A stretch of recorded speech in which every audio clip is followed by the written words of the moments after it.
नमस्कार, बहुत स्वागत आप सभी का। आप देख रहे हैं आपका प्रोग्राम कहानी कुर्सी की। मैं हूं सौरभ, आपके साथ। चारों मेहमान हमारे साथ मौजूद हैं। समीर चौगांवकर साहब हमारे साथ हैं, बहुत स्वागत सर आपका। हर्षवर्धन त्रिपाठी जी आ चुके हैं, बहुत स्वागत हर्षवर्धन जी आपका। विजय त्रिवेदी जी हमारे साथ हैं सर, बहुत स्वागत आपका। विनोद अग्निहोत्री जी छाया में, बहुत स्वागत सर आपका भी। ये हम लोग सब यहाँ विजय चौक पर मौजूद हैं।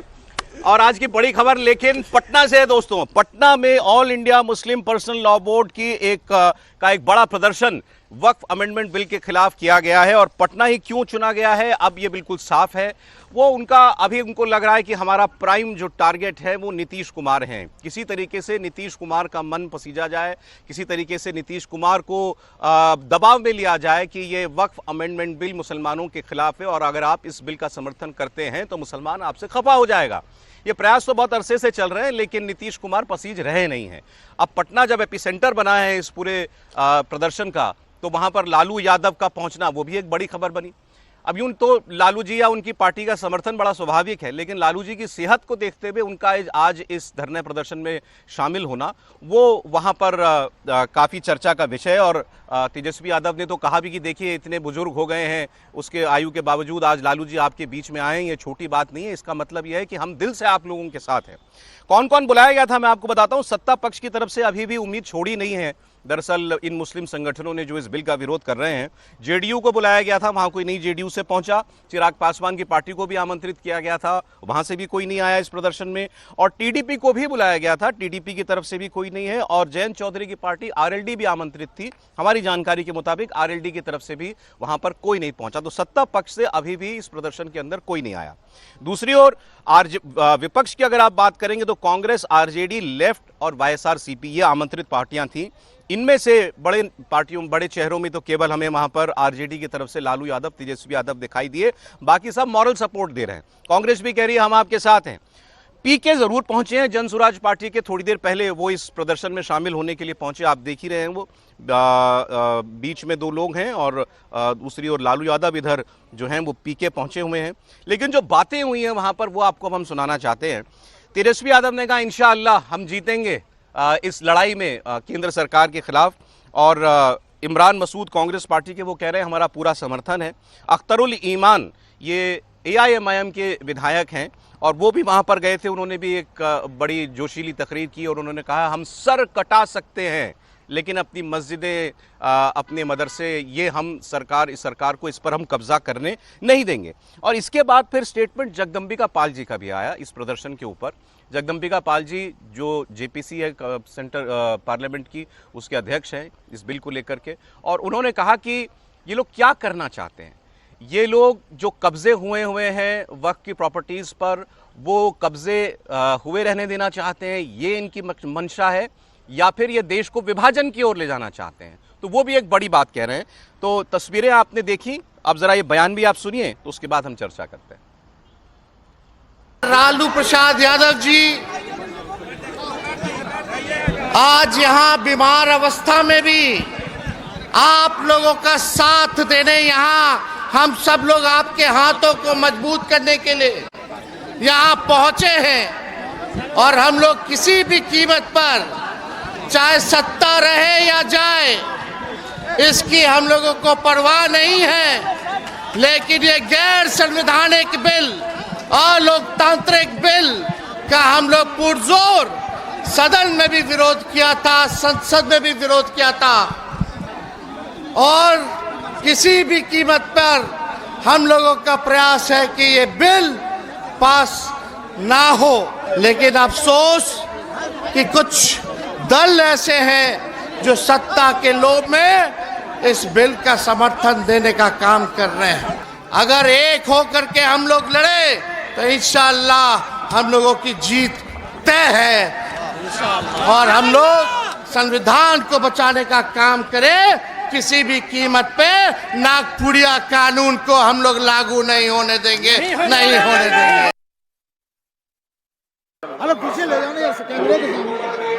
मुसलमानों को निशाना बनाने के लिए एक तरफ एनआरसी सीएए का मामला लेके आया, तलाक बिल के जरिए से हमारी शरीयत पर हमला किया है। अब ये वक्त का काला बिल सिर्फ कि हमारे जायदाद पर कब्जा करने का नहीं, बल्कि हिंदुस्तान में खाना जंगी पैदा करने की नापाक कोशिश की है। ये हमारी और आपकी जिम्मेदारी है कि मुल्क की आज़ादी में जिस तरह हमारे आबा-ओ-अजदाद ने गर्दनें कटाई है, अगर गर्दन कटाने की भी जरूरत पड़े तो हम मुल्क में खाना जंगी पैदा होने नहीं देंगे, लेकिन इस काले बिल को कभी मंजूर होने नहीं देंगे।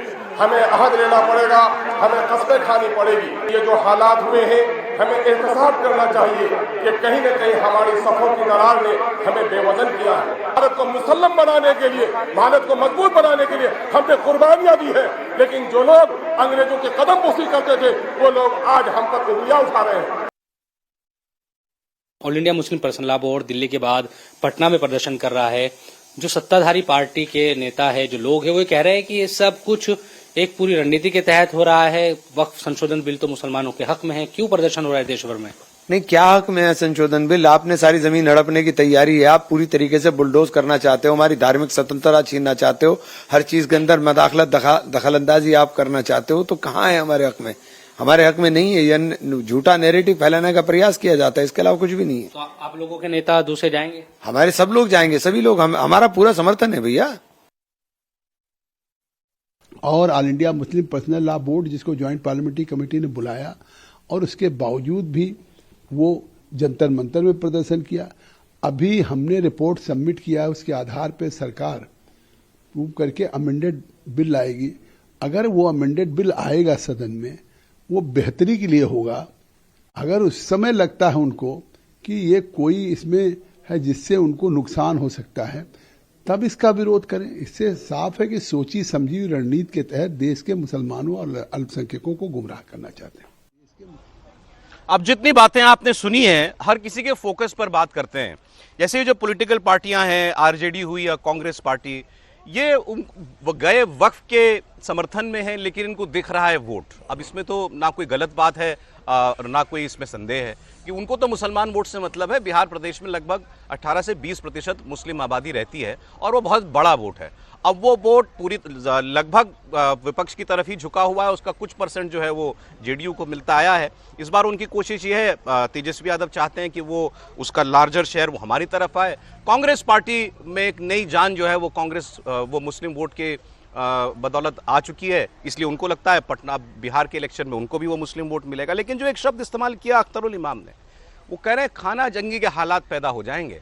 खाना जंगी का मैंने मतलब पूछा विनोद जी से, बताया जंग जैसे हालात पैदा करना चाहती है सरकार। एक दूसरे अर्थ में गृह युद्ध भी होता है सर। देखिए, तो ये वो शब्द उन्होंने इस्तेमाल किया, ये जो है अपने आप में बड़ी बात है। जगदम्बिका पाल भी ये बात कह रहे हैं कि किस ओर ले जाना चाहते हैं आप देश को, आप जो है एक और बंटवारे की ओर ले जाना चाहते हैं, विभाजन की ओर ले जाना चाहते हैं। तो इससे आपको ये पता चलेगा कि आखिर ये वक्फ का मुद्दा कितना बड़ा और कितना संवेदनशील है। पटना में इस बार All India Muslim Personal Law Board विरोध प्रदर्शन कर रही है और विपक्षी पार्टियों को बुलाया है, साथ साथ जेडीयू से भी, टीडीपी से भी उम्मीद अभी नहीं छोड़ी है। नहीं, पटना इसलिए बिहार में चुनाव है और उनको लग रहा है कि उनकी ताकत अभी भी इतनी है कि बिहार के हिंदुओं को दबाकर, रौंद कर, पीट कर वो चुनाव जीत लेंगे। वरना लालू प्रसाद यादव इस अवस्था में भी, जिनकी पहचान ही यही है कि उन्होंने सोमनाथ से अयोध्या की रथ यात्रा रोक दी, लालू प्रसाद यादव की और क्या पहचान है? यही तो पहचान है ना, सबसे बड़ी पहचान तो यही है। दूसरी पहचान क्या है? दूसरी पहचान ये है कि लाठी सबको दे दी। तीसरी पहचान क्या है? जंगल राज कर दिया, शहाबुद्दीन, तस्लीमुद्दीन, मतलब आप फहरिस्त गिनते जाएं उन अपराधियों की तो आपको भी लगे कौन सा राज चलता था भाई, कुछ शरियत जैसा मामला भी था क्या?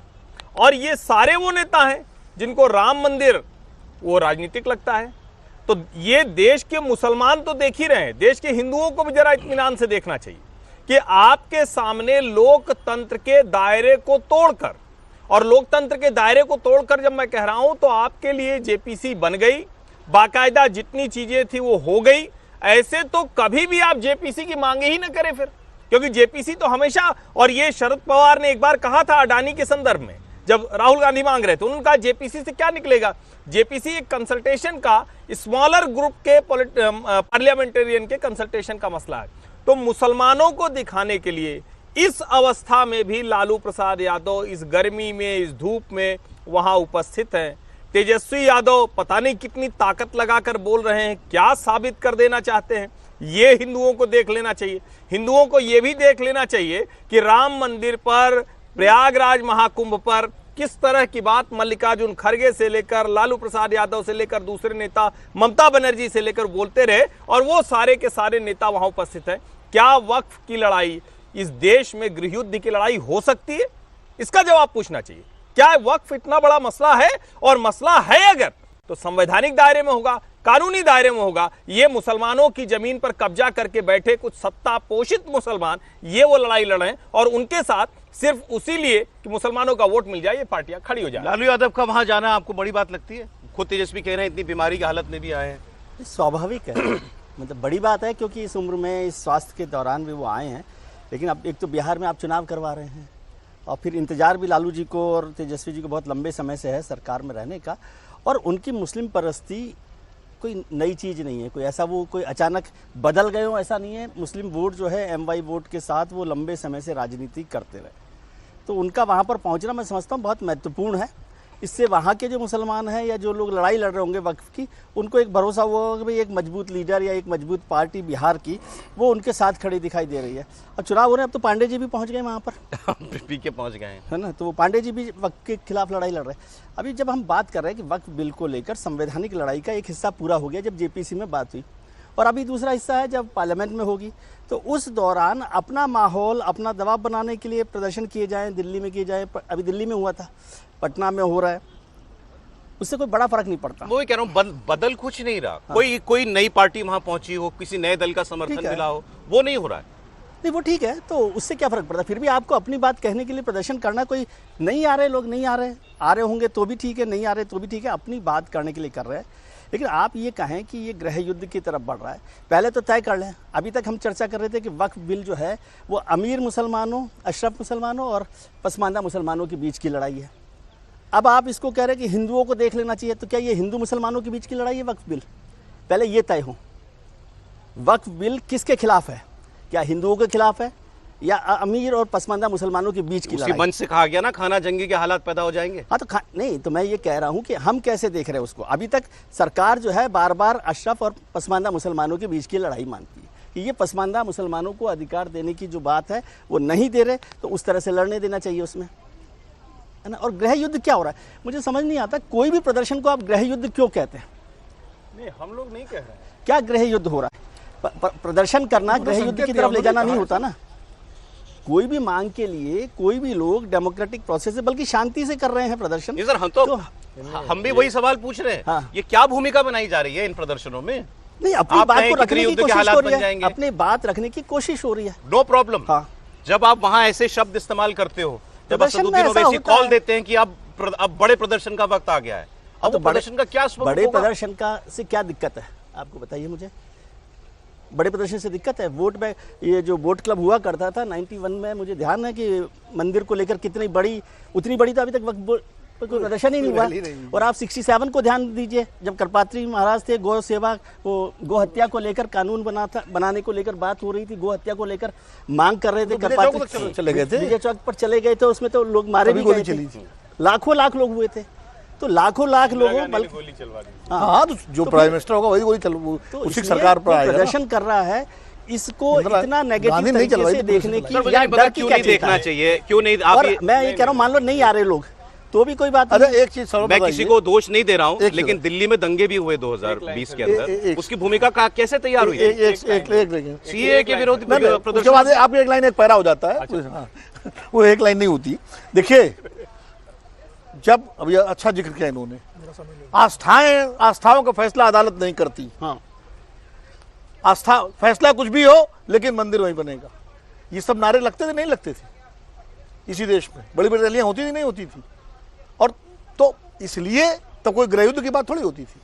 तो इसलिए अगर कोई वर्ग प्रदर्शन कर रहा है तो प्रदर्शन कर रही है, वो राजनीतिक दलों पर प्रभाव डालने के लिए कि भाई राजनीतिक दल जो उनके समर्थन में खड़े हो सकते हैं खड़े हों, एक दबाव बनाने की कोशिश कर रहे हैं। अब उसमें भाषण होते हैं, भाषण में हर तरह के भाषण होते हैं। हमने तो वोट क्लब की रैली में जिसकी बात करें विजय जी, उसमें जाने क्या क्या भाषण सुने हैं उस समय, वो भाषण मैं बोल नहीं सकता यहाँ पर उस आज का माहौल में। तो इसलिए ये कहना कि एक प्रदर्शन हो गया तो उससे पूरा देश खतरे में पड़ गया, या हिंदू देख लें या मुसलमान देख लें, ये कोई मतलब नहीं। वो एक संस्था है, अपना प्रदर्शन कर रही है, कॉल सरकार को लेनी है, राजनीतिक दलों को लेनी है। अब वो क्या कॉल लेते हैं वो अपने हिसाब से कॉल लेंगे। अगर वक्फ बिल आएगा तो उस वक्त दूसरे दल जिनसे उनको उम्मीद है वो क्या फैसला लेते हैं, तो आखिर तक वो अपना दबाव बनाने की पूरी कोशिश करेंगे। चलें, ठीक है, ठीक है। एक लाइन जोड़ दो, बोलिए जरूरी। समीर जी, मैं आ रहा हूं। भाई, प्रदर्शन से किसने रोका है? आप झूठ बोल रहे हैं। जैसे आपने सीए में झूठ बोला, डिटेंशन कैंप बना देंगे, मुसलमानों की नागरिक, ये फ्रॉड कर रहे हैं ना ये। इसलिए ये प्रदर्शन पर सवाल उठना चाहिए, इसलिए इस प्रदर्शन पर सवाल उठना चाहिए कि इसी तरह की बातें करके दंगा फैलाकर उसके बाद मुसलमानों को ही मरवाया जाता है। क्या मुसलमान बचता है क्या उसमें? और ये जो कर रहे हैं घूम घूम कर, अगर आप जेपीसी नहीं मानते, अगर आप किसी संसद को नहीं मानते तो करते रहिए। दूसरा तरीका, आप सरकार बदल दीजिए। क्यों नहीं बदल दिया? 2024 में सारी ताकत लगा दी ना। तो अगर मुसलमानों को दिखाने की बात है तो हिंदू भी देखेगा। और अगर आप मंच से कह रहे हैं कि गृह युद्ध जैसे हालात बनेंगे तो उसको कोई सुनेगा नहीं क्या? नहीं सुनेगा उसको। यहां तो एक छोटी सी बात होगी तो उसको तो सुन के बहुत दूर तक जाया जाता है। ये कौन सा सेकुलरिज्म है? तो जाहिर है फिर उसका जवाब तो मिलेगा। इन शांतिपूर्ण प्रदर्शनों पर भी सवाल है। अगर शांतिपूर्ण हो तो कोई सवाल नहीं है। सवाल यह है कि इस अवस्था में लालू प्रसाद यादव यहां है, इसको अगर आप नहीं समझ रहे हैं। सवाल यह है कि इस अवस्था में वो कहते हैं कि अच्छा तुम्हारी सरकार हम गिरा देंगे, नायडू और नीतीश कुमार, तो गिरा के दिखा दिया होता। अभी तो चुनाव हुए थे आंध्र प्रदेश में। अच्छा, आपको तो आपकी हैसियत पता चल गई ना। एक तरफ ये सवाल केंद्र की सरकार से हो रहे हैं, तो लालू प्रसाद यादव का राजनीतिक अधिकार है जाना। ठीक है, अब देखिए आपत्ति भाई, हासिल क्या होता है देखते हैं भाई। ये सरकार पर इल्जाम है कि ये हमारे मदरसे, हमारी मस्जिदें, हमारे कब्रिस्तान छीनने के लिए एक बिल लेकर के आ रही है। यही झूठ है। ठीक है। और सरकार क्या कह रही है? सरकार कह रही है कि हम आपको ईद का जो है तोहफा देना चाहते हैं, हम आपके लिए सौगाते मोदी नाम से किट बना करके आपके घरों में पहुंचाना चाहते हैं। कल भी हमने इसकी चर्चा की थी और उस पर कुछ और डिटेल है, कुछ बयान है, इसलिए ये इंपॉर्टेंट है। और इस माहौल में अच्छा सवाल तो लोग ये पूछ रहे हैं कि मोदी जी की उम्मीद कब टूटेगी? कि कोई प्रयास करने से कुछ हासिल होना है, ये कब तय होगा?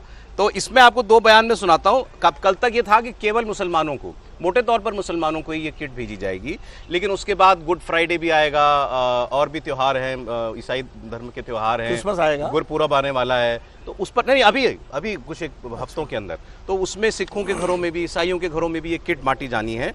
तो जमाल सिद्दीकी हैं, ये माइनॉरिटी मोर्चा के राष्ट्रीय अध्यक्ष हैं भारतीय जनता पार्टी के। बेसिकली इनकी ही जिम्मेदारी तय की गई है कि ये काम करें। और दूसरा एक बयान आपको सुनाता हूं मैं साजिद रशीदी जी का। इनका मन अभी ताज़ा पलटा है, कुछ हफ्तों पहले ही। और हाँ, पहले ये बहुत खुल के बोलते थे मोदी सरकार के खिलाफ। अब ये कह रहे हैं कि इस कोशिश के बाद मुसलमानों का मन बदलेगा और मुसलमानों को अब बीजेपी के करीब जाकर के एक बार देखना चाहिए, क्योंकि इनका मन बदल गया है। नहीं, अच्छी बात है, अच्छी बात है। त्योहारों में अभी ईद का त्यौहार आने वाला है, अभी रमज़ान चल रहा है, अभी बैसाखी आएगी, अभी गुड फ्राइडे आएगा, भारतीय नववर्ष भी आ रहा है।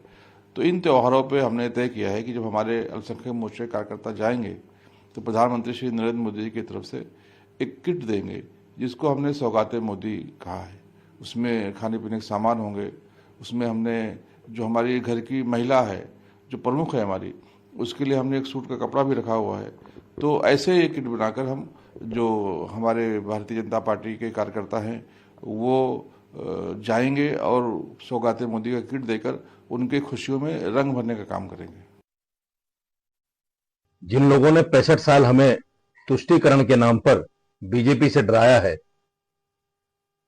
उन लोगों की तरफ से भी मुसलमानों के दिलों में एक बात नई पैदा होगी कि जिस बीजेपी को हम अपना दुश्मन मानते हैं वो बीजेपी तो हमें सौगात दे रही है। तो मैं बीजेपी के इस कदम को, सरकार के इस कदम को सराहते हुए तमाम मुसलमानों से अपील करता हूं कि छोड़ो अब इस नफरत को।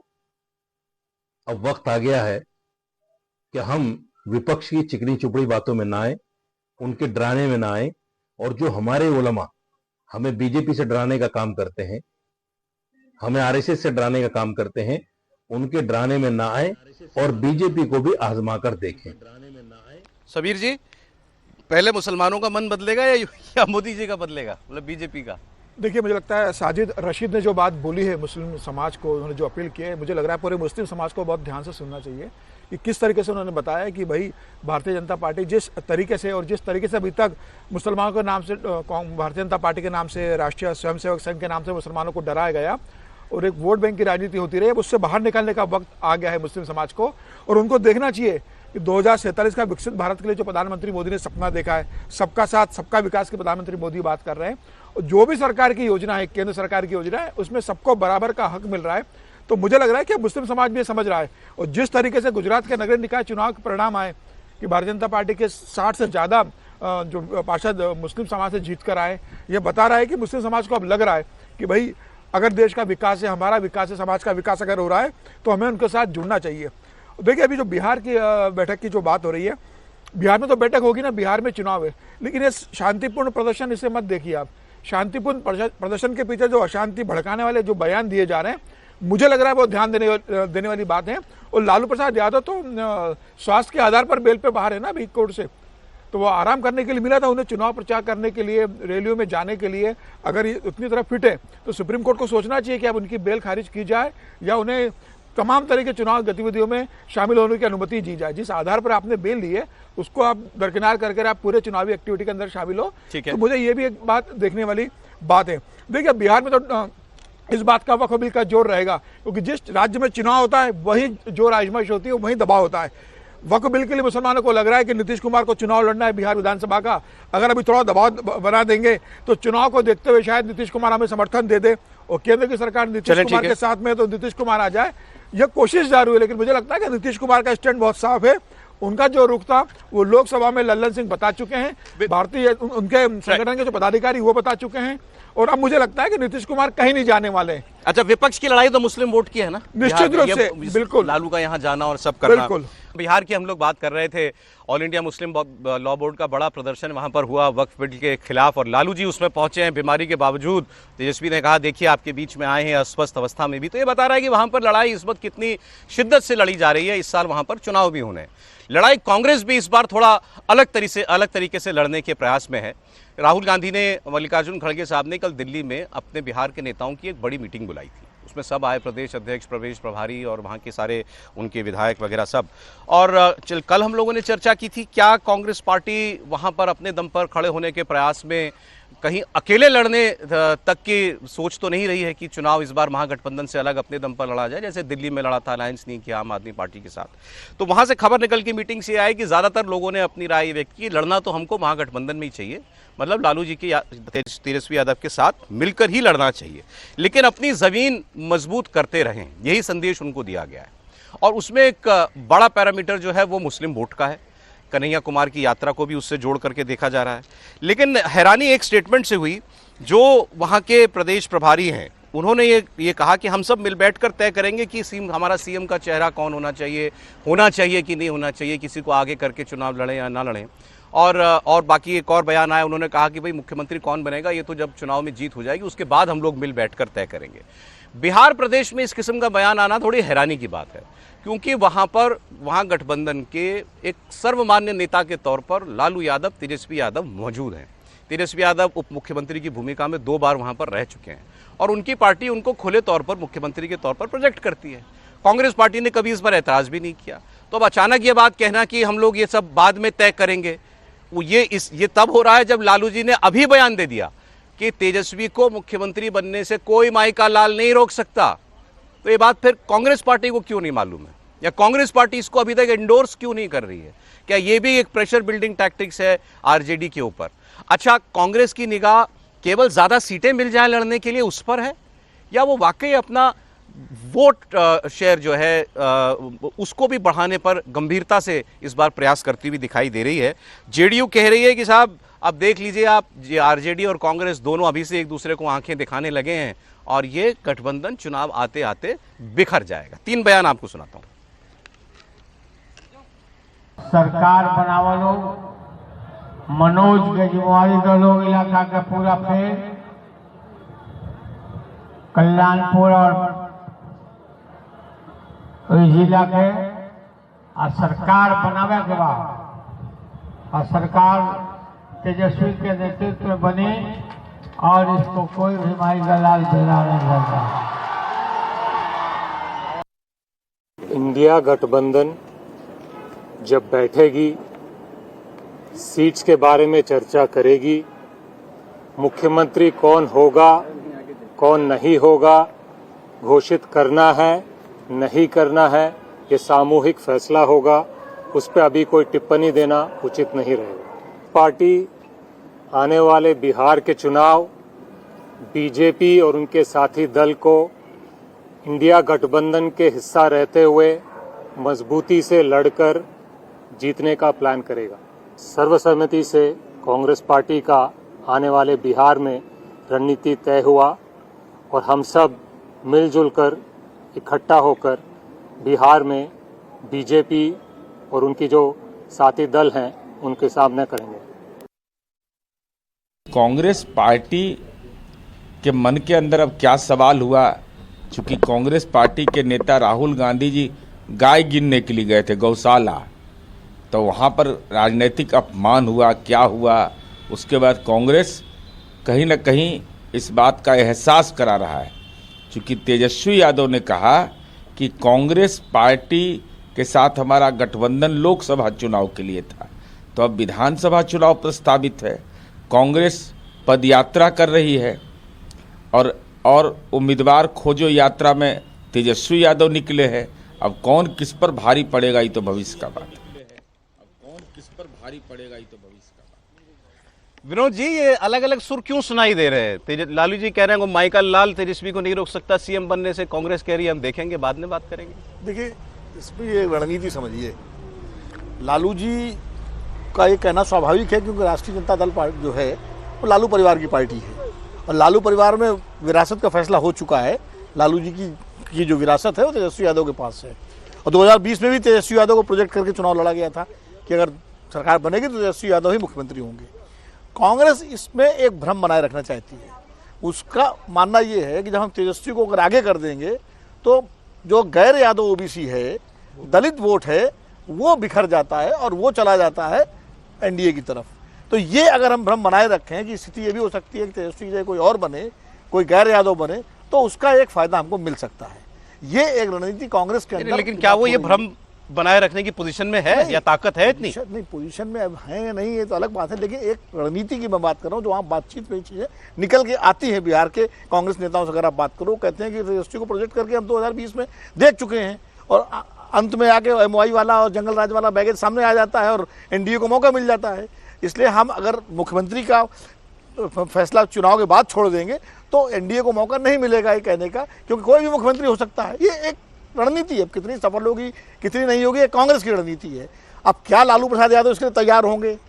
तो हो सकता है कि इसी बार्गेनिंग में कांग्रेस अपनी सीटों की बात करे। दूसरा एक बात सुनिए, महागठबंधन में सिर्फ कांग्रेस और आरजेडी नहीं है, वहां लेफ्ट भी है और लेफ्ट का हर कॉन्स्टिट्यूंसी में 5000 से लेकर के 10,000 15,000 वोट है विधानसभा में। कहीं तो जीतने की स्थिति में है, निर्णायक की स्थिति में है, लेकिन ज्यादातर जहां वो जीतने या निर्णायक स्थिति में नहीं है वहां भी 5,000 7,000 वोट तो है उनका। तो इसलिए लेफ्ट की राय को भी ध्यान देना होगा और लेफ्ट की भी यही राय है। नहीं, लेकिन क्या कांग्रेस पार्टी ने जो बात कही दबाव बनाने की लालू यादव तेजस्वी यादव के ऊपर कहीं किसी पोजीशन में दिखाई देती है? देखिए, मुझे लगता है कांग्रेस को भ्रम में रखने की जरूरत नहीं। कांग्रेस को स्पष्ट बोल देना चाहिए कि भाई आपके कारण हमने दलित प्रदेश अध्यक्ष बना दिया है, आपके कारण चुनाव लड़ने पे जो दलित वोटर्स है, जो पिछड़ा वोटर्स है, जो हमारा वोटर्स है वो चला जाता है नीतीश कुमार के साथ और बीजेपी के साथ, आपके कारण हमें नुकसान होता है।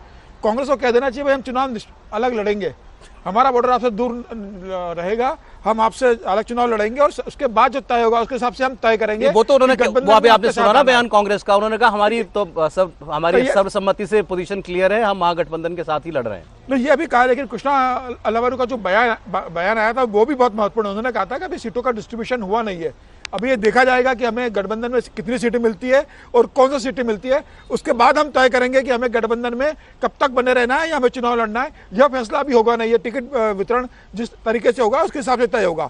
तो मुझे लग रहा है कि कांग्रेस की पहली कोशिश ये है कि लालू प्रसाद तेजस्वी यादव पर दबाव बनाया जाए और अपने जहां पर उनका स्ट्रांग होल्ड है वो सीटें ली जाए, ऐसी सीटें नहीं ली जाए जहां कांग्रेस का हारना तय है। तो मुझे लग रहा है कि जो कांग्रेस के स्ट्रांग होल्ड की सीटें होंगी कांग्रेस वहां पर जाएगी, क्योंकि अभी तक तो अखिलेश वहां पर जो कांग्रेस के अध्यक्ष है वो पूरी तरीके से लालू के कहने के हिसाब से चलते थे। अब पहली बार हुआ है कि किसी दलित को ऐसे अध्यक्ष को बनाया गया है, प्रभारी ऐसा व्यक्ति आया है कि जो खुद अपने दम पर निर्णय करने की स्थिति में है और केंद्रीय नेतृत्व को भी लग रहा है कि अब बिहार के अंदर अपने थोड़ी स्पेस बनानी पड़ेगी। मुझे लग रहा है कांग्रेस ये क्या हो सकता है, ये कहे कि भाई ऐसी स्थिति अगर आएगी तो आप ये घोषणा करो कि भले ही कांग्रेस के 12 विधायक आएंगे, उप मुख्यमंत्री का पद हम आपको देंगे, अगर आपका सरकार आती तो उप मुख्यमंत्री आपको बनाया जाएगा, जो पिछली बार नहीं हुआ था। तो मुझे लग रहा है कि कांग्रेस अपने लिए बड़ा स्पेस लेकर चल रही है बिहार के अंदर।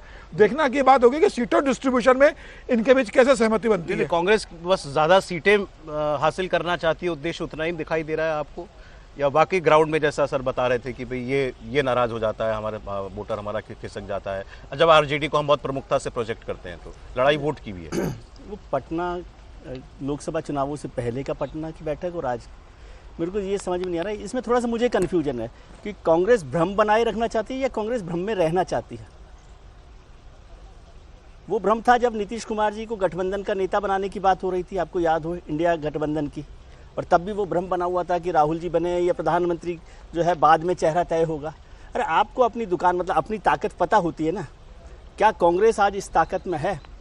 मतलब वो जो चल रहा है वो ठीक है कि कांग्रेस और आरजेडी के बीच में एक अंडरस्टैंडिंग है मुझे लगता है, और सरकार अगर बनती है आरजेडी जेडी इसकी कांग्रेस की तो उसमें तेजस्वी या आरजेडी का मुख्यमंत्री होगा, इसमें कोई शक किसी तरह किसी को नहीं है, किसी को नहीं है। वो ये शक पैदा करना चाह रहे हैं, वो शक पैदा करना चाह रहे हैं अपने संगठन के लिए, लेकिन हो सकता है फिर इसका नुकसान कहीं ना हो जाए, हो सकता है वो अपने वोट के लिए। और ये भ्रम तो अभी उन्होंने वहाँ हरियाणा में बनाया था, ये भ्रम दिल्ली के चुनावों में बनाया था। कितनी बार ये भ्रम बनाएंगे कि उनसे ही सारा देश चलने वाला है पॉलिटिक्स। कितने मुख्यमंत्री बना लिया, हरियाणा में बना लिया है, दिल्ली में बना लिया, बिहार में बना लेंगे।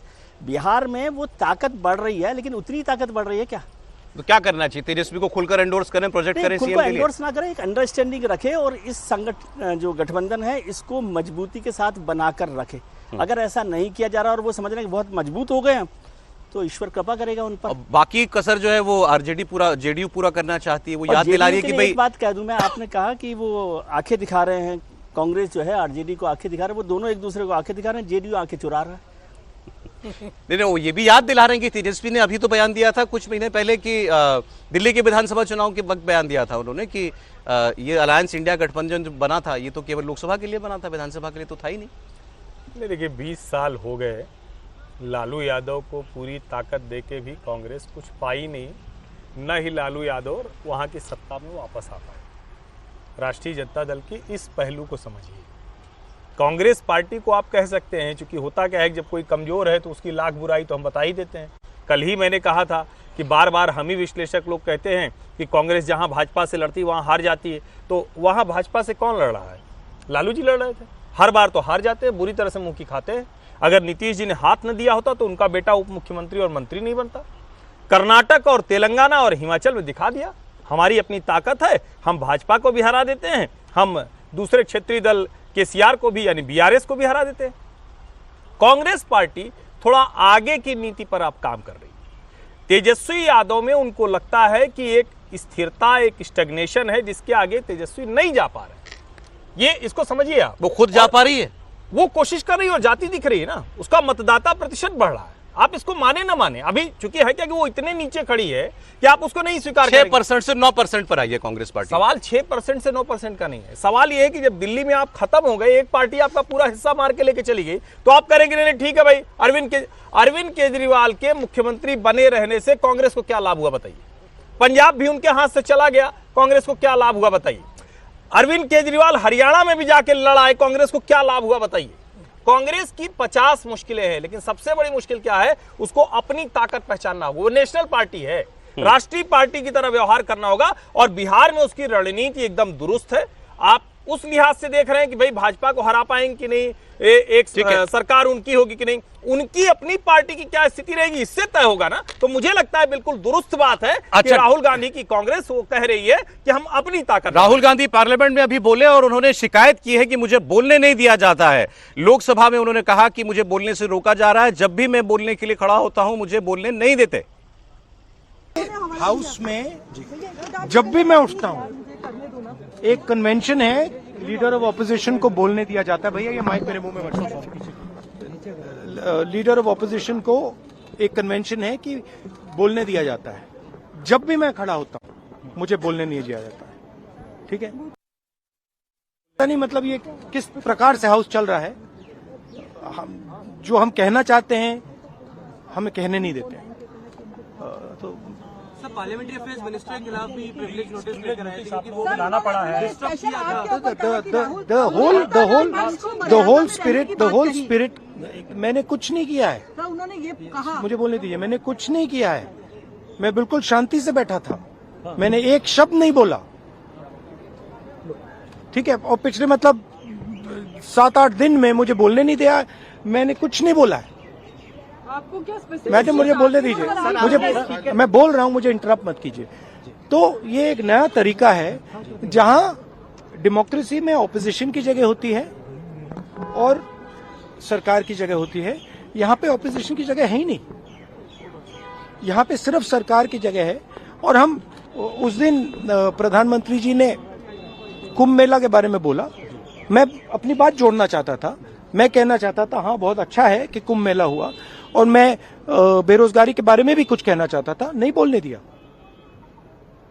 तो अब पता नहीं मतलब स्पीकर की क्या थिंकिंग है, क्या अप्रोच है, बट सच्चाई ये है कि हमें नहीं बोलने दे रहे हैं।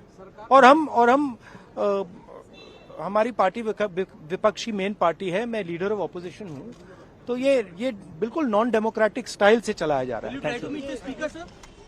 राहुल गांधी आरोप लगा रहे हैं कि स्पीकर मुझे बोलने का मौका नहीं दे रहे हैं। वो ये नहीं कह रहे हैं कि मतलब मैं खड़ा होता हूं तो शोर शराबा हो जाता है, वो कह रहे हैं मुझे बोलने ही नहीं दिया जाता, स्पीकर मुझे अनुमति ही नहीं देते कि मैं उठ करके अपनी बात कहूं। और ये परंपरा रही है कि लीडर ऑफ अपोजिशन को स्पेस मिलता है, तो फिर आखिर मुझे क्यों नहीं बोलने दिया जा रहा है पार्लियामेंट के अंदर। कुछ रिपोर्टर्स उनसे कहना कुछ बता रहे थे उनको कि आप पर उन्होंने ऐसा कहा, वो बात उन्होंने कहा कि मुझे कहने दीजिए। ये बात सही है कि अभी जब से ये बजट सत्र का ये दूसरा हिस्सा शुरू हुआ है, तब से तो हमने राहुल गांधी को पार्लियामेंट में बोलते हुए नहीं देखा। वो कह रहे हैं मैं कुंभ पर भी बोलना चाहता था और विषयों पर भी बात करना चाह रहा था, लेकिन स्पीकर मुझे बोलने का अवसर नहीं दे रहे हैं, ये आरोप वो लगा रहे हैं। क्या कहेंगे इस पर? नहीं, देखिए, राहुल गांधी को अगर बोलने का अवसर नहीं दिया जा रहा है तो ये तो बिल्कुल गलत है। लोकतंत्र में नेता प्रतिपक्ष की अपनी एक भूमिका होती है, और अगर उनकी आवाज़ दबाई जा रही है तो ये ठीक नहीं। हालांकि पहले के संदर्भ, अब चूंकि ये जो संदर्भ वो बता रहे हैं उसको हमने भी अभी ठीक से नहीं देखा है कि किस विषय पर वो कह रहे हैं, कब वो बोलने के लिए कहे, क्योंकि मुश्किल ये है कि पहले के हमने संदर्भ देखे तो राहुल गांधी ने जो लंबे लंबे भाषण दिए तो उसमें विषय छोड़ के सब बोला था।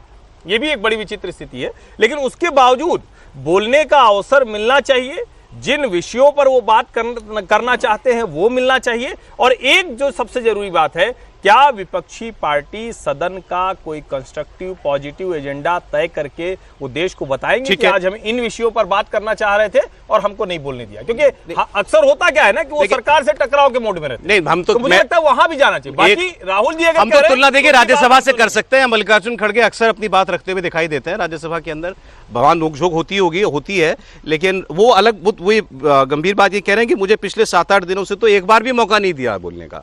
अब इस पर क्या स्पीकर की तरफ से कुछ कहा गया है, आपको बताएंगे। योगी आदित्यनाथ जी की बात करते हैं। उन्होंने एक नया इंटरव्यू दिया, उसमें कई मुद्दों पर उन्होंने अपनी बात की है। राहुल गांधी पर कहा राहुल राजनीति में राहुल जैसे नमूने जरूरी हैं। इस पर कांग्रेस पार्टी का रिएक्शन आया।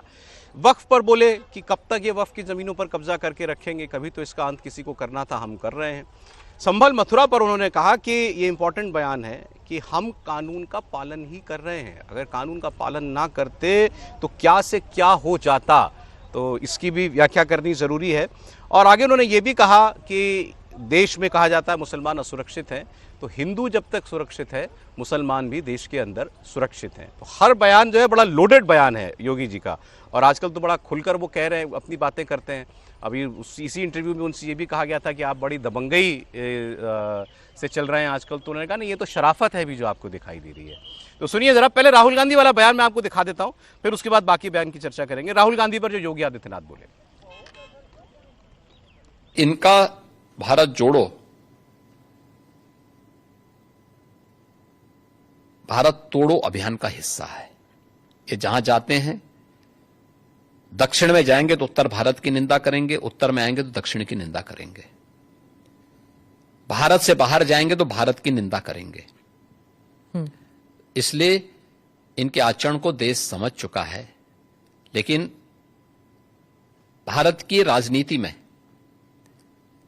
भारतीय जनता पार्टी के लिए राहुल जैसे कुछ नमूने जरूर रहने चाहिए, जिससे एक रास्ता हमेशा के लिए साफ होता रहे, अच्छा रहता है, बना रहे। विजय जी, भारतीय जनता पार्टी के लिए राहुल जैसे नमूने होने चाहिए, ये कहा। नहीं, वैसे भारतीय जनता पार्टी में और कांग्रेस में भी बहुत सारे लोग समझते हैं कि भारतीय जनता पार्टी की जीत में राहुल जी की भूमिका बहुत है, लेकिन राहुल जी भारतीय लोकसभा में विपक्ष के नेता हैं और कांग्रेस जैसी बड़ी पार्टी के नेता भी है, एमपी भी है, तो उनके लिए बोलते वक्त थोड़ा संयत तरीके से बोले। भले ही आलोचना जो कर रहे हो, वो जो जितनी बात कर रहे हो उसमें से 80% बात तो ठीक ही है। कांग्रेस में भी लोग, बहुत सारे लोग समझते हैं कि राहुल जी हैं तो कांग्रेस भारतीय जनता पार्टी को जीतने में मदद मिल लेकिन रही नेक्स्ट है। लेवल चले गए वो इस बार। लेकिन वो जो जिस तरह से बोला है, मैं उस शब्द का इस्तेमाल नहीं करना चाहता, वो मुझे तो ठीक नहीं लगा कि इस तरह से बोलना चाहिए विपक्ष के नेता के लिए, कांग्रेस के सांसद के लिए, कांग्रेस के पूर्व अध्यक्ष के लिए। आप आलोचना कर सकते हैं, आप जो भी बात करना चाहें, उनकी नीति को लेकर विरोध कर सकते हैं। हालांकि मैं पूरा इंटरव्यू देखा, पूरा इंटरव्यू लोडेड इंटरव्यू है, और जो मैं अक्सर कहता हूं, कुछ लोग उसको आलोचना के तौर पे देखते हैं, मैं उसको उनकी तारीफ के तौर पे भी कहता हूं कि वो अकेले भारतीय जनता पार्टी के जो लीडर हैं जो अनअपोलॉजेटिक है। अब यदि पूरे इंटरव्यू को चलाएंगे तो आपको समझ में आएगा कि इस तरह के लीडर कम होते हैं। बाकी आपको बयान दिखा रहा हूं, बिल्कुल आपने ठीक कहा, बड़ा लोडेड इंटरव्यू है। वक्फ पर उन्होंने कहा, संभल मथुरा पर योगी आदित्यनाथ का एक कहना कि हिंदू समाज तो कानून का पालन ही करता आया है आज तक, राम मंदिर भी उसका एक बहुत बड़ा उदाहरण है, और अगर हम कानून से ना चलते, संभल मथुरा के, क्योंकि संभल में मस्जिद का विवाद है, मथुरा में भी वही विवाद है, उन्होंने कहा अगर हम ना चल रहे होते कानून से तो क्या क्या क्या हो जाता। भाई सीधा रेफरेंस यही माना जाएगा कि वो कह रहे हैं कि जैसे बाबरी गई ऐसे यहाँ भी कुछ एक्शन हो सकता था, लेकिन हम कानून से चलने वाले लोग हैं, इसलिए वहाँ पर ऐसा कुछ नहीं हुआ। फिर उन्होंने आगे ये भी कहा कि अभी जैसे नागपुर में दंगा हुआ, मऊ में हुआ था दंगा, उस पर मुस्लिम समाज के ऊपर हिंसा करने का आरोप है, तो उन्होंने उस पर यह कहा है कि हिंदू सुरक्षित है तो मुसलमान भी सुरक्षित है। सुने। दुनिया को बोलेंगे कि भगवान ने जिसको आंखें दी हैं वो आके देखो तो क्या हुआ था संभल में। देखिए, संभल एक सच्चाई है, और मैं इसलिए नहीं कह रहा हूं भाई आपको उपासना विधि की पूरी छूट है, कहीं भी आप बनाइए, लेकिन आप तो इस्लाम के मुद्दों से ही भटक करके काम किए हैं। पर ये तो बन चुके हैं, अब बन नहीं चुके हैं। इस्लाम कहता है कि किसी भी हिंदू मंदिर या किसी हिंदू घर को तोड़ करके आपके द्वारा बनाए गई कोई भी इबादत गृह ये खुदा को स्वीकार्य नहीं। अगर कानून के दायरे में रह रहे हैं तो फिर आप मथुरा की बात क्यों उठा रहे हैं? मथुरा की बात क्यों नहीं उठा रही? मथुरा श्री कृष्ण की जन्मभूमि नहीं है क्या? पर वो तो अब कोर्ट में है ना। कोई कोर्ट का ही आदेश पालन कर रहे हैं ना, तो अब तक तो वहां बहुत कुछ हो गया होता। 65 निकाल रहे हैं आप तो फिर 65 नहीं, वहां 68 सभी तीर्थों को हम निकाल रहे हैं। 54 से अधिक निकल चुके हैं और बाकी सभी को ढूंढ रहे हैं। शास्त्रीय प्रमाण उसके मौजूद हैं, उनको दिखा रहे हैं कहां कहां हैं। जिसने भी कब्जे किए होंगे उनको एक एक करके सबको निकालेंगे। उत्तर प्रदेश में मुसलमान सबसे ज्यादा सुरक्षित है, सबसे ज्यादा सुरक्षित है। अगर हिंदू सुरक्षित है तो वह भी सुरक्षित है। अगर दंगे यहां यूपी में होते थे जो 2017 के पहले, अगर हिंदू की दुकान जलती थी तो मुसलमान की भी जलती थी, हिंदू का घर जलता था तो मुसलमान की भी जलती थी। और 17 के बाद से दंगे बंद हुए। अगर हिंदू सुरक्षित है तो मुसलमान भी सुरक्षित है। 100 हिंदू परिवारों के बीच में एक मुस्लिम परिवार सबसे सुरक्षित रहता है। लेकिन मैं कहता हूं 100 परिवारों के बीच में, एक हिंदू की बात तो दूर करिए, 100 मुस्लिम परिवारों के बीच में 50 हिंदू सुरक्षित रह सकता है क्या? नहीं रह सकता। वक्फ के नाम पर आखिर कितना जमीन कब्जा करोगे? दूसरा, वक्फ के नाम पर एक भी कोई इन्होंने वेलफेयर का काम किया हो, एक भी नहीं आप गिना सकते। देखिए, वक्फ के नाम पे जो भी आता है उसने उस प्रॉपर्टी को अपने व्यक्तिगत स्वार्थ के लिए दुरुपयोग किया है, बेचा है, औने पौने दाम पे बेचा है। आपको एक पावर किसने दे दी है कि आप किसी भी प्रॉपर्टी को कब्जा कर लेंगे, आप किसी भी स्थल को कब्जा कर लेंगे, किसी भी सार्वजनिक भूमि पे कब्जा कर लेंगे? तो ये नहीं हो सकता है। ये वक्फ संशोधन अधिनियम जेपीसी ने जो अपनी सिफारिश की है, ये आज की आवश्यकता है और इसको समयबद्ध तरीके से आगे बढ़ना चाहिए। और मुझे लगता है देश के हित में भी होगा, मुसलमानों। एक नया एआई और आया है, अगर उस पर टाइप करके कहोगे कि उस नेता को हमें दिखाओ और बताओ जो नेता सबसे ज्यादा टोपी बदलता है, तो अपने आप आपको पता लग जाएगा कि कौन वो नेता निकलेगा जो सबसे ज्यादा टोपी बदलता है। हमारे मुख्यमंत्री जी ये बताएं उनकी कुर्सी सुरक्षित है कि नहीं है? कहीं ऐसा तो नहीं कि हिंदू मुसलमान की जो अब सुरक्षा की भावना जाग रही है, कहीं ऐसा तो नहीं कि उनकी कुर्सी डगमगा रही हो? याद होगा जब उन्होंने एक बार योग किया था, कैसे एक टांग पे डगमगा रहे थे। कहीं ऐसा तो नहीं कि उनकी कुर्सी डगमगा रही हो, इसलिए वो कह रहे होंगे हमारे सब भाईचारा बहुत अच्छा है। अच्छा, इस पर हम लोग चर्चा करें उससे पहले एक बड़ी खबर आ रही है। समाजवादी पार्टी के सांसद हैं रामजी लाल सुमन, इनके आगरा के इनके घर पर करणी सेना के लोगों ने हमला किया है। ये रामजी लाल सुमन ने दरअसल ये स्टेटमेंट दिया था पार्लियामेंट के अंदर कि जो लोग औरंगजेब को मानने वाले मुसलमानों पर सवाल खड़ा कर रहे हैं, तो राणा सांगा कौन थे जो बाबर को लेकर के आए और राणा सांगा को मानने वाले गद्दार की औलाद हैं, ऐसा उन्होंने स्टेटमेंट दिया था। और राणा सांगा पर जो इन्होंने गद्दार शब्द का इस्तेमाल किया उसको लेकर के हंगामा है और इनके घर पर जो है वो हमला हुआ है, ये बताया जा रहा है। करणी सेना से जुड़े लोगों ने इनके घर पर जाकर के हंगामा किया है।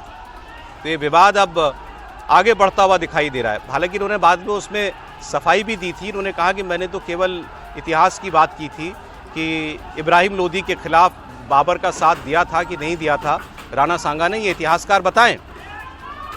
लेकिन आप देख रहे हैं हंगामा, कुर्सियां पटकी जा रही हैं, तो ये पूरा विवाद हुआ है। त्रिपाठी जी, नहीं, मुझे लगता है कि ये नेताओं को ज़रा सोचना चाहिए और अखिलेश यादव को ज़्यादा चिंता करनी चाहिए कि उनके नेता औरंगजेब के पक्ष में बोलते हैं, उनके नेता राणा सांगा पर इतनी गंदी टिप्पणी करते हैं और वहाँ तक नहीं रुकते हो।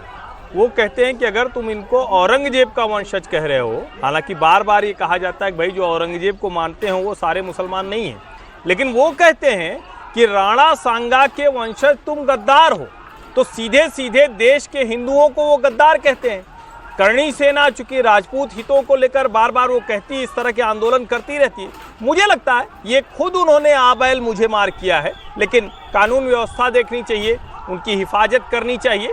लेकिन ये इस तरह के बोलना, संसद के विशेषाधिकार का करना और हिंदुओं पर ऐसी टिप्पणी बार बार करके बच जाना, ये भी कोई बहुत मतलब अच्छा उदाहरण तो नहीं है। ये लगातार समाजवादी पार्टी के लोग कर रहे हैं, एक अबू आजमी से लेकर रामजी लाल सुमन तक। आप में से जिन्होंने वो रामजी लाल सुमन का स्टेटमेंट नहीं सुना, उनके लिए एक बार सुना दीजिए जो इन्होंने संसद में कहा था।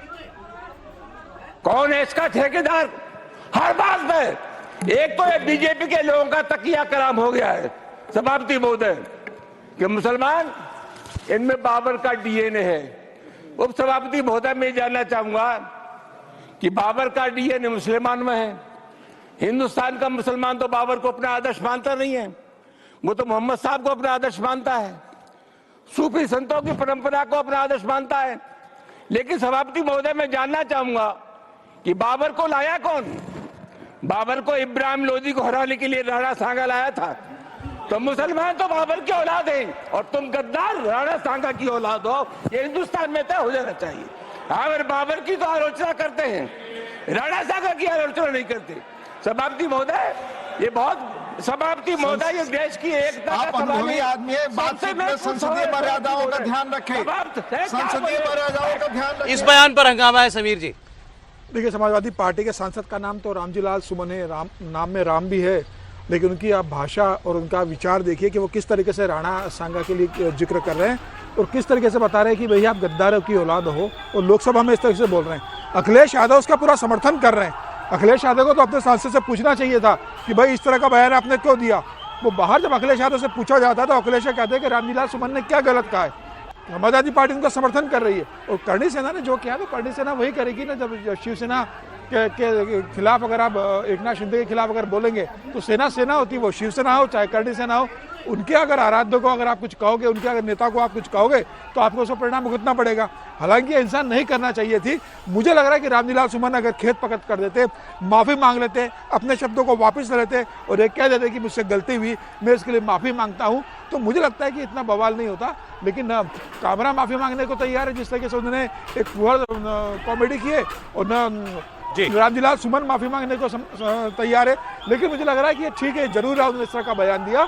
हिंदुस्तान के हिंदुओं को, राणा सांगा के वंशजों को समझना चाहिए कि समाजवादी पार्टी के विचार क्या है, और उत्तर प्रदेश का हर घर में ये विचार जाना चाहिए कि समाजवादी पार्टी, अखिलेश यादव और रामजी लाल सुमन क्या विचार रखते हैं। करणी सेना के लोगों को आप देख रहे हैं, उसके बाद पुलिस को भी वहाँ आना पड़ा और पुलिस ने पिटाई भी की है इन लोगों की।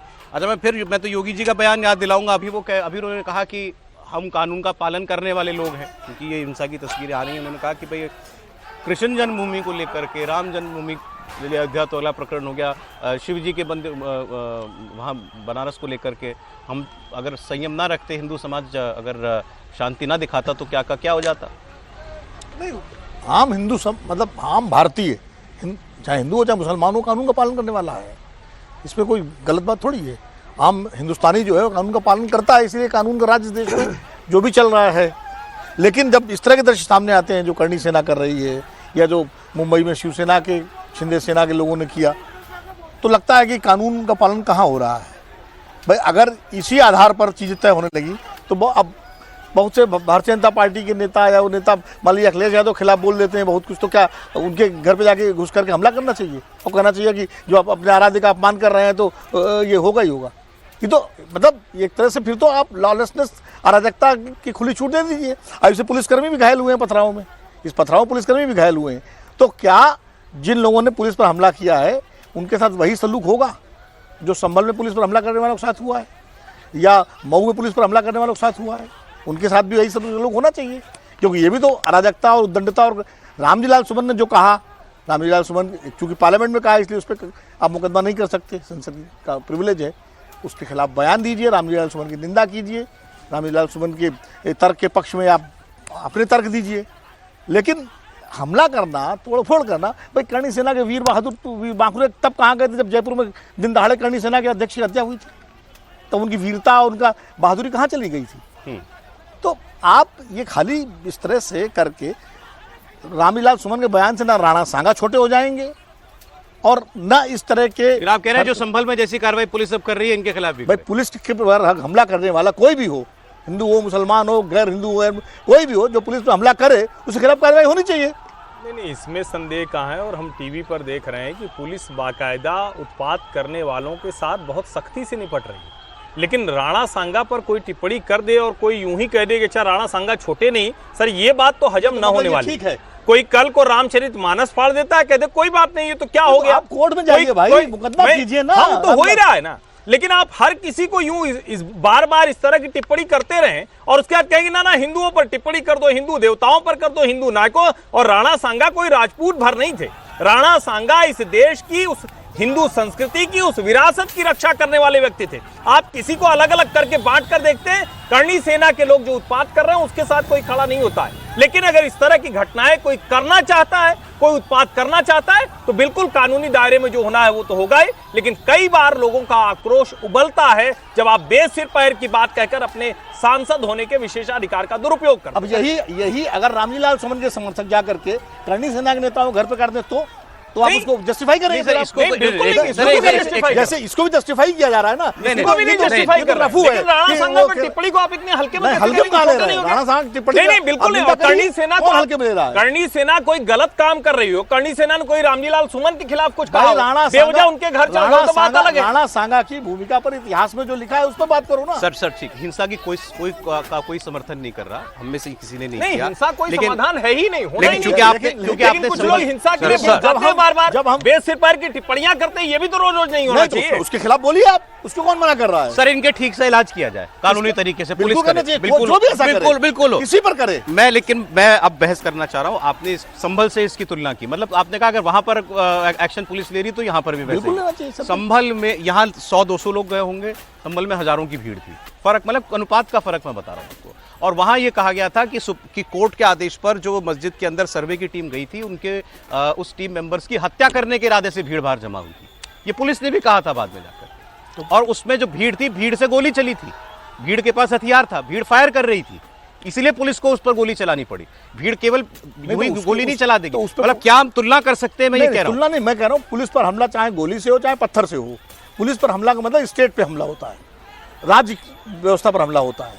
वो कहीं से किसी भी तरह क्षम्य नहीं है, वो दंडनीय है, चाहे कोई करे, चाहे ठीक बात है ये। बस तो मेरा यहाँ कोई कसर छोड़ भी नहीं रही है। पुलिस तो रामजी लाल सुमन के घर पर उत्पात मचाने आने वालों के साथ सख्ती से निपट रही है। लेकिन राणा सांगा पर होनी चाहिए बस उस टिप्पणी की बात कोई रामजी लाल सुमन विशेषाधिकार और संसद के विशेषाधिकार के नाते आप किसी पर भी कोई टिप्पणी कर दे, आप कह रहे सब गद्दार हो गए और कह रहे हैं कि अच्छा वो तो बाबर को नहीं मानते। नहीं, लेकिन पत्थर तो नहीं चलाएगा। अरे आप जाकर आप घर के बाहर प्रदर्शन करो, होते ही यहाँ दिल्ली में होता है। ये बताइए एक सेकंड, पत्थर तो नहीं चलाएगा ना। दानिश अली को जब विधूड़ी ने बोला था तो देखिए गाड़ियां तोड़ रहे हैं, गाड़ियां तोड़ी गई हैं वहां पर, तस्वीरों में साफ दिखाई दे रहा है।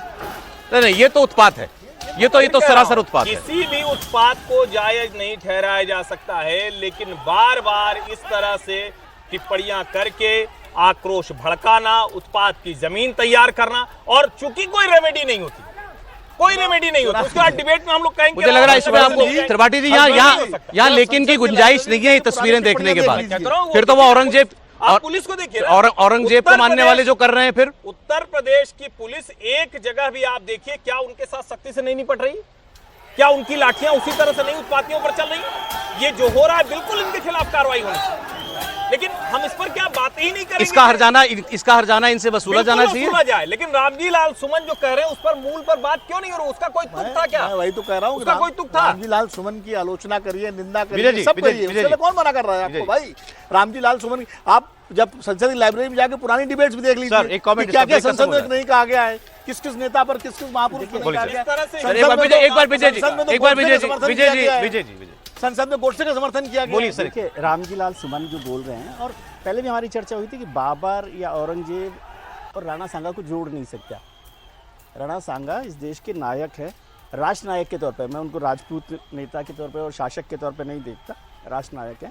उस पर इस तरह की टिप्पणी, तो वो तो प्रिविलेज मोशन तो सरकार में जो लोग बैठे हुए हैं राज्यसभा में वो लेकर आ जाते। करणी सेना की जरूरत क्या, वो तो वहाँ पर ला सकते थे, उनके खिलाफ कार्रवाई भी कर सकते थे, संसद से निकाल भी। आजकल तो फैशन में है, सस्पेंड कर देते, बहुत सारे लोगों को सस्पेंड करते हैं आप, तो कर देते, चाहे कहीं भी कर रहे हो तो सस्पेंड कर देते। लेकिन क्या हिंसा का आप समर्थन कर सकते हैं? किसी भी कारण से कोई भी हिंसा का समर्थन नहीं कर सकता। और ये जो सारी कार्रवाई हो रही है इसका, लेकिन उसका जो पक्ष हर्ष जी कह रहे हैं वो भी ठीक है कि रोज रोज आप कोई बात पर आरोप लगाएंगे, कोई बात करेंगे, तो बहुत सारे लोग हैं, हर एक को आप कंट्रोल में नहीं रख सकते। लेकिन इसका पक्ष ये भी है कि जो लोग औरंगिया की औलाद बोल रहे हों उनके खिलाफ भी ऐसे की ऐसे तोड़फोड़ की जाए, समझे। और ये जो कार्रवाई होती है, पुलिस जो आज कार्रवाई कर रही है, जैसे शिवसेना ने वहाँ पर कार्रवाई की थी, सरकार ने, शिंदे सेना ने, वो लोग तो रात की रात जमानत पर छूट गए थे पुलिस थाने से। क्या इनके घरों पर बुलडोजर चलने वाली है? ये बुलडोजर सरकार है, क्या इनके घरों से वसूली होने वाली है? ये गाड़ियों का जो नुकसान हुआ है, तो ये दोनों चीज़ों में बहुत अंतर है।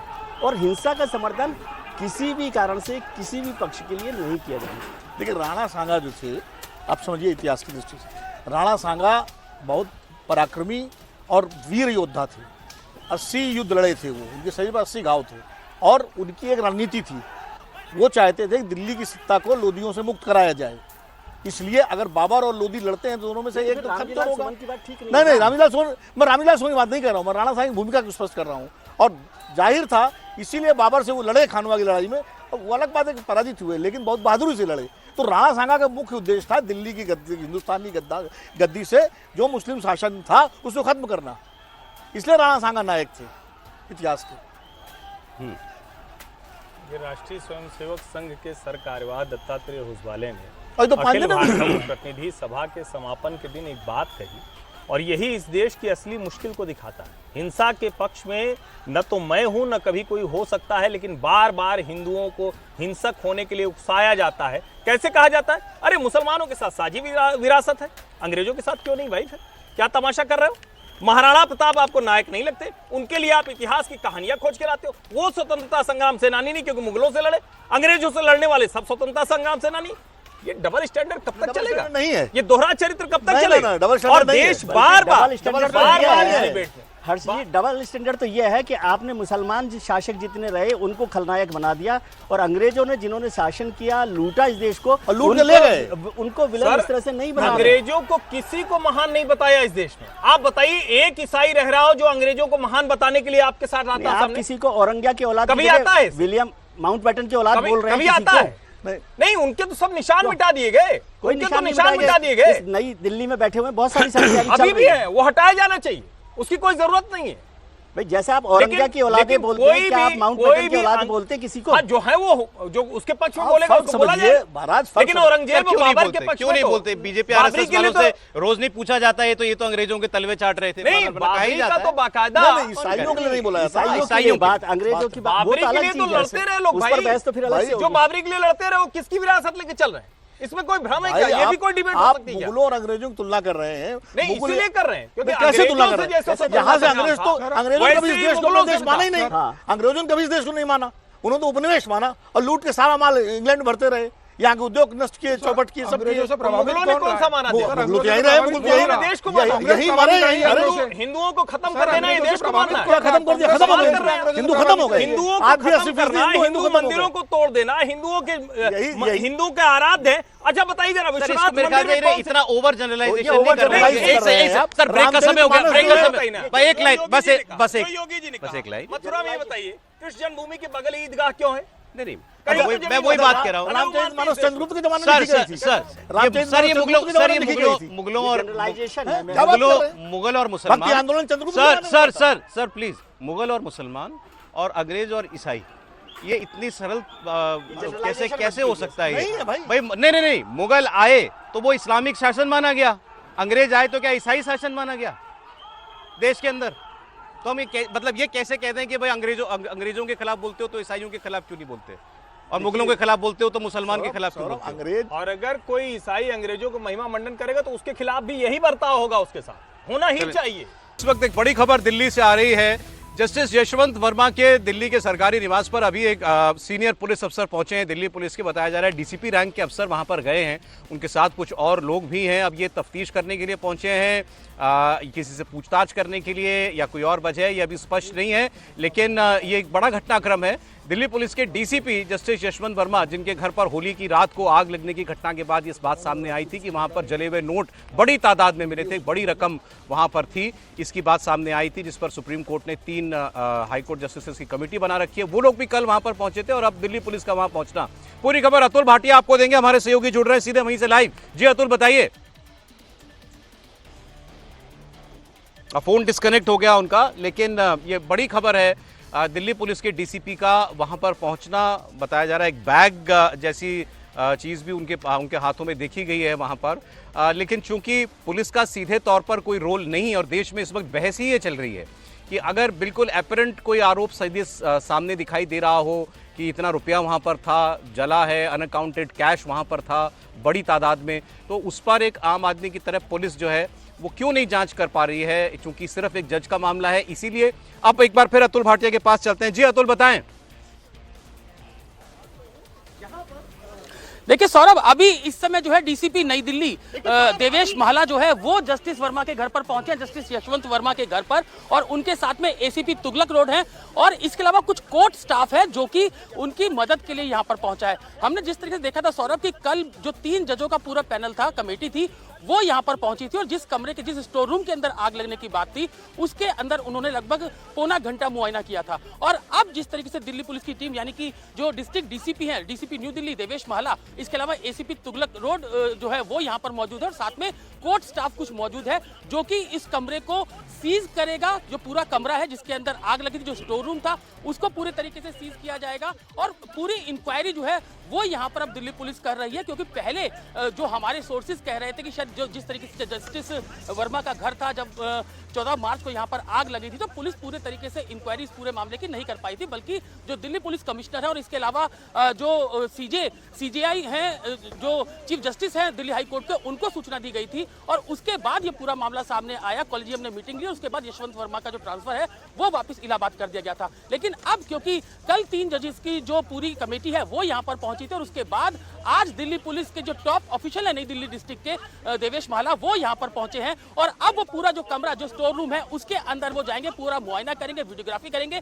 हमें जो सूत्र बता रहे हैं उसके मुताबिक जो पूरी कमेटी है, जो जांच कमेटी है, जो कि सुप्रीम कोर्ट ऑफ इंडिया यानी कि चीफ जस्टिस ऑफ इंडिया की तरफ से बनाई गई है, उन्होंने बाकायदा ये दिल्ली पुलिस को आदेश दिए हैं कि जो स्पॉट है, जो रूम है, उसको पूरे तरीके से सील किया जाए, जो भी सबूत है वो वहां पर इकट्ठे किए जाएं और उसके बाद इसकी फाइनल रिपोर्ट भी जो है वो जो पूरी 3 जजों की जो बेंच है उसको दी जाए। यही कारण है कि अब जो दिल्ली पुलिस है वो भी पूरे एक्शन में दिख रही है कि अब जो पूरे रूम का मुआयना करने के लिए वो लोग पहुंचे हैं, आला अधिकारी है वो नई दिल्ली जिले के, तो अब वो यहाँ पर पहुंचे और वो जब बाहर निकलेंगे तो उसके बाद देखने वाली बात होगी सौरभ की किस तरीके से यहाँ पर इस पूरे रूम के अंदर जो है वो इन्वेस्टिगेशन दिल्ली पुलिस की तरफ से की गई है। जी सौरभ।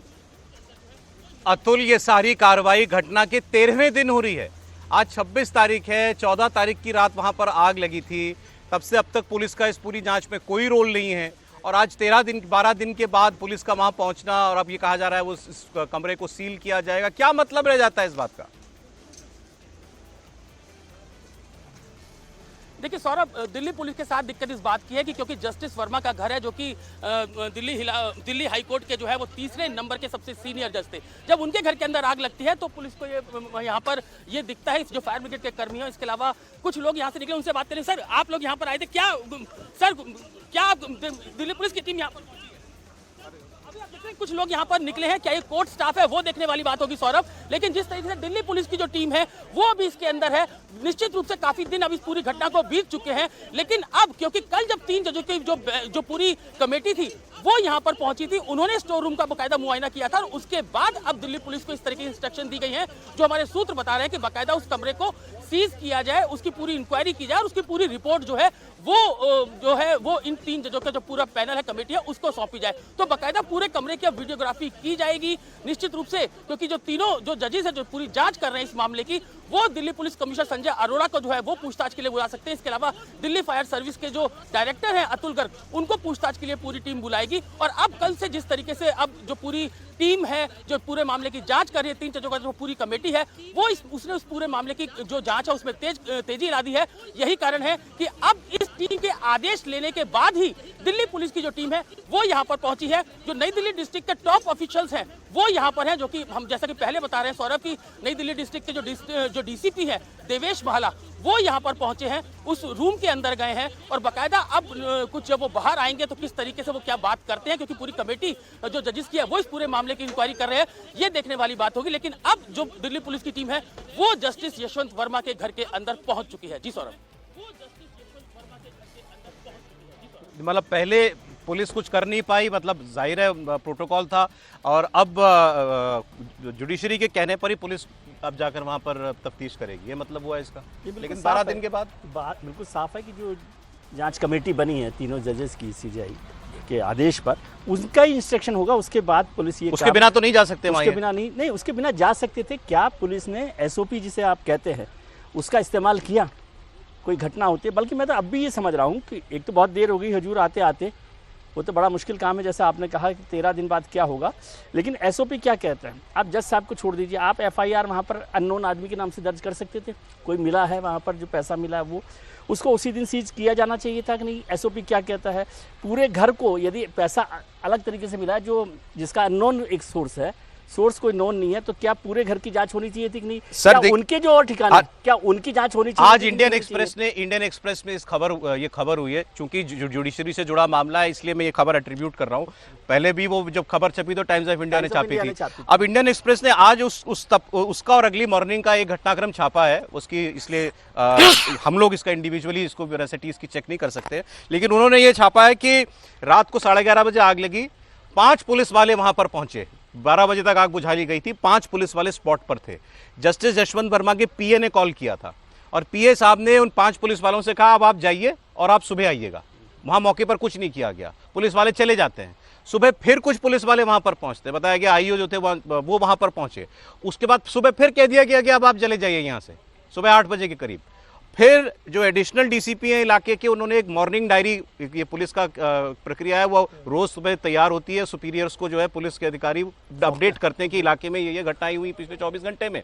तब दिल्ली पुलिस के सुपीरियर्स को बताया गया, वो बात पुलिस कमिश्नर को बताई गई, पुलिस कमिश्नर ने वो सरकार को बताई और दिल्ली हाईकोर्ट के चीफ जस्टिस को बताई। और खबर ये कह रही है कि दिल्ली हाईकोर्ट के चीफ जस्टिस को भी रात 11:30 बजे की घटना अगले दिन शाम को 4:50 पर मिली।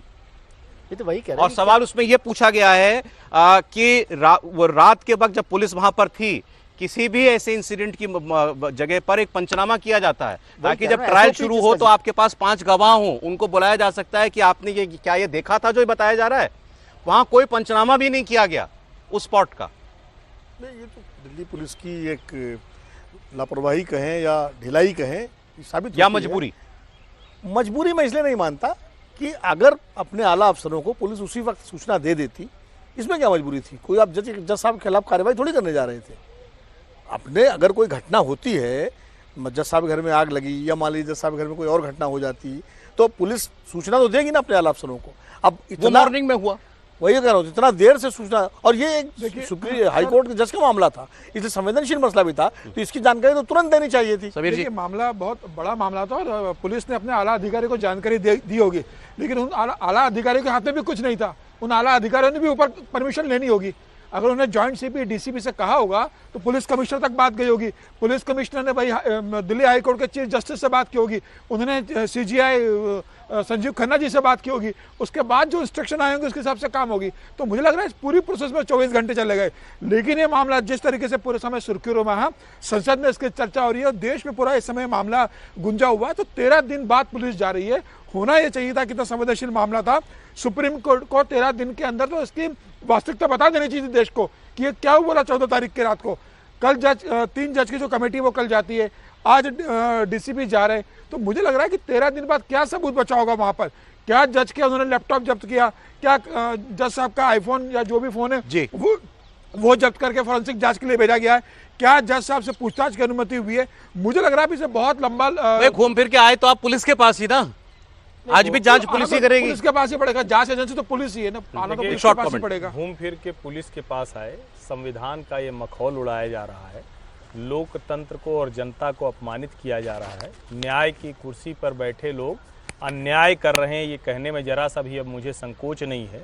और ये मामला सीधे सीधे प्रधानमंत्री को, गृहमंत्री को खुद देखना चाहिए, सीजीआई के साथ एक बैठक बुलानी चाहिए, लोकसभा और राज्यसभा के जो अध्यक्ष और सभापति हैं उनको अलग से इस पर चर्चा करनी चाहिए। ये मामला देश में मिसाल बनना चाहिए, वरना भरोसा टूटता है और टूटता है तो उसकी किरचन लोकतंत्र में बहुत लंबे समय तक आत्मा को लहूलुहान करती है। कहानी कुर्सी की में जरा समय इतना ही है, बात करनी चाहिए, लॉ मिनिस्टर को भी बात करनी चाहिए। बहुत समय इतना, बहुत धन्यवाद विनोद जी, विजय जी, हर्षवर्धन जी, समीर जी आपका।